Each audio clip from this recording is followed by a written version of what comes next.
जाएगा। तो हमेशा की तरह आपको नोट्स बनाते हुए चलना है और ज्यादा टाइम न लेते हुए हम शुरू करते हैं। तो देखो ये है भारत का नक्शा। अगर हम बंदरगाहों की बात कर रहे हैं तो जाहिर सी बात है ये समुद्र से शुरू होंगे, तो हम एक वी बनाते हुए चलेंगे, वी के शेप में चलेंगे और सारे बंदरगाह पूरे हो जाएंगे।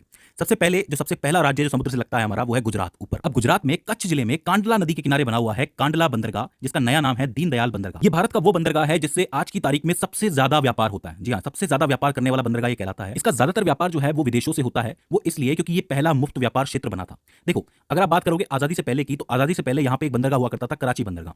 कराची बंदरगाह पार्टीशन के बाद पाकिस्तान चला गया, तो अब इस एरिया में एक ऐसे बंदरगाह की जरूरत थी जो कि अच्छा खासा व्यापार कर सके, इसीलिए इस जगह को मुफ्त व्यापार क्षेत्र बनाया गया, जहां पे ज्यादा से ज्यादा एक्सपोर्ट आप कर सकते हो। तो इसी वजह से इसको मुफ्त व्यापार क्षेत्र कहा जाता है या फिर प्रथम मुफ्त व्यापार क्षेत्र कहा जाता है। अच्छा, यहां से ज्यादा अनाज निर्यात होता है और ज्यादा से ज्यादा तेल जो है वो आयात होता है। मतलब दो चीजें हैं, अनाज जो है वो निर्यात होगा और तेल जो है वो आयात होगा, और इसी वजह से ये सबसे ज्यादा कमाई करने वाला बंदरगाह कहलाता है। इसके बाद जब आप नीचे उतरते हो तो महाराष्ट्र आता है, और महाराष्ट्र में दो बंदरगाह बने हुए हैं। सबसे पहले आता है आपका मुंबई बंदरगाह, जो कि आकार और शिपिंग और यातायात के हिसाब से भारत का सबसे बड़ा बंदरगाह है। इस चीज को याद रखिए, आपसे पूछ लिया जाएगा कि भारत का सबसे बड़ा बंदरगाह कौन सा है, तो वो मुंबई बंदरगाह। यानी कि यहाँ पे ज्यादा से ज्यादा अमाउंट में माल को उतारा जा सकता है या फिर चढ़ाया जा सकता है, तो ये चीज इंपॉर्टेंट है। तो ये भारत के पश्चिमी तट का सबसे महत्वपूर्ण बंदरगाहों में से एक हो जाता है। इसी के नीचे आता है जेएनपीटी, यानी कि जवाहरलाल नेहरू पोर्ट ट्रस्ट, जिसको नहावा शेवा बंदरगाह भी कहा जाता है। जेएनपीटी बहुत मशहूर नाम है इसका। देखो ये भारत का दूसरा सबसे बड़ा कंटेनर बंदरगाह भी कहलाता है, क्योंकि यहाँ पे क्या होता है कि ज्यादा से ज्यादा कंटेनर उतरते हैं और यहाँ का ज्यादातर मामला जो है आधुनिक है, यानी कि आधुनिक तकनीकों से ये भरा हुआ है। तो आप ये कह सकते हो कि कांडला बंदरगाह जो कि गुजरात में है वो सबसे ज्यादा कमाई करता है, मुंबई बंदरगाह जो है वो सबसे बड़ा बंदरगाह है, और जेएनपीटी जो है वो सबसे आधुनिक बंदरगाह है। तो तीनों को याद रखा जा सकता है, पास पास में ही है, एक गुजरात में है, दो महाराष्ट्र के अंदर है। दो कौन से हो गए, मुंबई बंदरगाह और जेएनपीटी। ठीक है, तो ये चीज याद रह जाएगी। इसके बाद थोड़ा नीचे आओगे तो आपको यहाँ पे गोवा मिल जाएगा। गोवा के ऊपर है आपका मोरमुगाओ बंदरगाह। मोरमुगाओ बंदरगाह जो है वो एक एस्ट्यूरी पे बना हुआ है। अब एस्ट्यूरी क्या होती है, देखो बहुत सारी नदियां जो होती हैं जब समुद्र में मिलती हैं तो उनकी स्पीड बहुत तेज होती है, और अपने साथ वो जो भी कचरा लेके आती है, मतलब जो भी चीजें उसके साथ बह के आती हैं, वो यहाँ पे समुद्र के तट पे जमा हो जाती हैं। तेज स्पीड होने की वजह से जो पानी होता है वो इसी एस्ट्यूरी के ऊपर से बह के निकल जाता है, मतलब इस ढेर के ऊपर से बह के निकल जाता है। एक होता है आपका डेल्टा। डेल्टा में क्या होता है, जो नदी होती है उसकी स्पीड बहुत कम हो जाती है, तो वो जो मिट्टी अपने साथ लाती है उस मिट्टी को रोक देती है और फिर वो जगह बना करके, इस तरीके से देखेंगे आप, जगह बना के निकल जाती है, तो ये तो डेल्टा कहलाता है। लेकिन जब नदी की रफ्तार बहुत तेज हो तब वो सीधे सीधे बह के निकल जाती है और कचरे को छोड़ जाती है, तो इस जगह को एस्ट्यूरी कहा जाता है। तो बिल्कुल भी कंफ्यूज नहीं होना है। पूछा जाता है कि कौन सा बंदरगाह जो है वो एस्ट्यूरी पे बना हुआ है, तो आप लिखोगे मोरमुगाओ बंदरगाह, जो कि गोवा के अंदर है। इस बंदरगाह की सबसे खास बात यह है कि यहाँ पे पर्यटक बहुत ज्यादा आते हैं, मतलब टूरिस्ट बहुत ज्यादा आते हैं। आपको पता है गोवा के अंदर बाहर के लोगों का आना जाना लगा ही रहता है।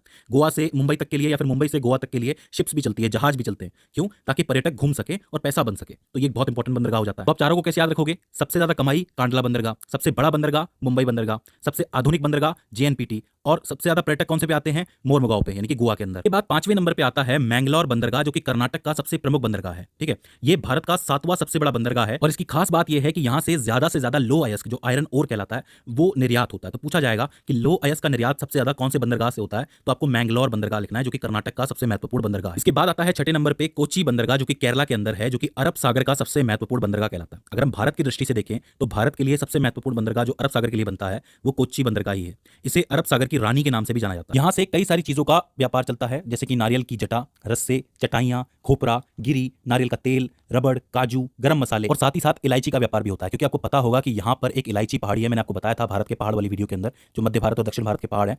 तो यहाँ पे क्या है, एक पहाड़ है जिसको इलायची पर्वत के नाम से जाना जाता है, क्योंकि यहाँ पे इलायची की खेती होती है। तो यहाँ से इलायची का व्यापार चालू होता है, कहाँ से, कोच्चि बंदरगाह से। अब यहाँ तक हमने ये वाला हिस्सा पूरा कर लिया, अब हम इस तरफ चलते हैं। तो इस तरफ में सबसे पहले नीचे से आपका आता है तूतीकोरिन बंदरगाह का सबसे कम गहरा बंदरगाह होता है। वो इसलिए क्योंकि इसके पानी के नीचे पहाड़ बने हुए हैं। अब पहाड़ बने हुए हैं तो इसकी वजह से जो बड़े जहाज हैं वो यहाँ आ नहीं सकते, क्योंकि अगर आएंगे तो नीचे टकरा जाएंगे, वो तैर ही नहीं पाएंगे। तो इसीलिए यहाँ पे छोटे जहाजों से काम लिया जाता है। तो आप याद रखना, सबसे कम गहरा बंदरगाह कौन सा है, तूतीकोरिन बंदरगाह। ठीक है, इसके बाद थोड़ा ऊपर चलोगे तो आएगा आपका चेन्नई बंदरगाह, जिसको आप मद्रास पोर्ट के नाम से भी जानते हो। देखो समझो, भारत का दूसरा सबसे बड़ा बंदरगाह है ये, और बंगाल की खाड़ी का पहला सबसे बड़ा। समझो, बंगाल की खाड़ी का एरिया ये वाला, उधर तो अरब सागर आ जाता है, यहाँ बंगाल की खाड़ी है। तो बंगाल की खाड़ी के लिए जो सबसे बड़ा बंदरगाह है वो यही है, चेन्नई बंदरगाह। ठीक है, और बाकी पूरे भारत में ये दूसरा सबसे बड़ा बंदरगाह है। अच्छा, एक खास बात और है कि ये भारत का तीसरा सबसे पुराना बंदरगाह है। पूछ लिया जाता है कि चेन्नई पोर्ट जो है वो कितना पुराना है, तो बहुत पुराना है, तीसरा सबसे पुराना माना जाता है। तो ये चीज आपको याद रखनी है। ठीक है, अच्छा, चेन्नई के जस्ट बगल में, मतलब ज्यादा दूर नहीं है, 24 किलोमीटर दूर है एन्नौर बंदरगाह। जैसे मुंबई बंदरगाह के पास जेएनपीटी है, जवाहरलाल नेहरू वाला, वैसे यहाँ पर जो है चेन्नई के पास है एन्नौर बंदरगाह। इसका एक और नाम बहुत फेमस है, वो है कामराजार पोर्ट। इसके नाम से क्वेश्चन बनता है, कामराजार पोर्ट के नाम से बनता है, तो आपको याद रखना है कि इसका नाम है ये।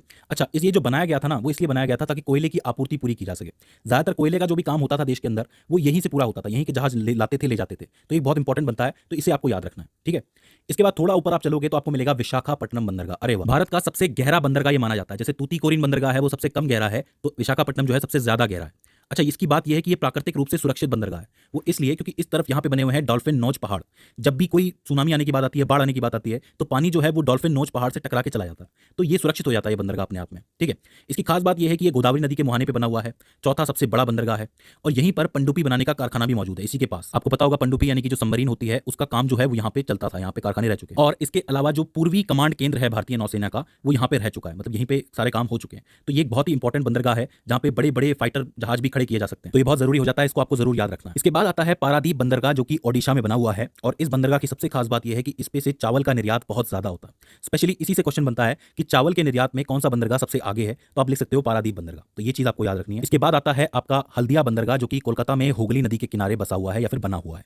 तो ये आपके 12 बंदरगाह हो जाते हैं। और जो 13वां बंदरगाह है, जो कि सबसे नया भी कहलाता है, वो है आपका अंडमान निकोबार की राजधानी में यानी कि पोर्ट ब्लेयर में, जो कि पोर्ट ब्लेयर के नाम से ही मशहूर है। तो पोर्ट ब्लेयर बंदरगाह वो कहलाता है। ये वो 13 बंदरगाह हैं जिससे कि भारत का व्यापार बहुत ज्यादा प्रभावित होता है। आई होप मैंने आपको जितने भी फैक्ट्स बताए होंगे इसके बारे में वो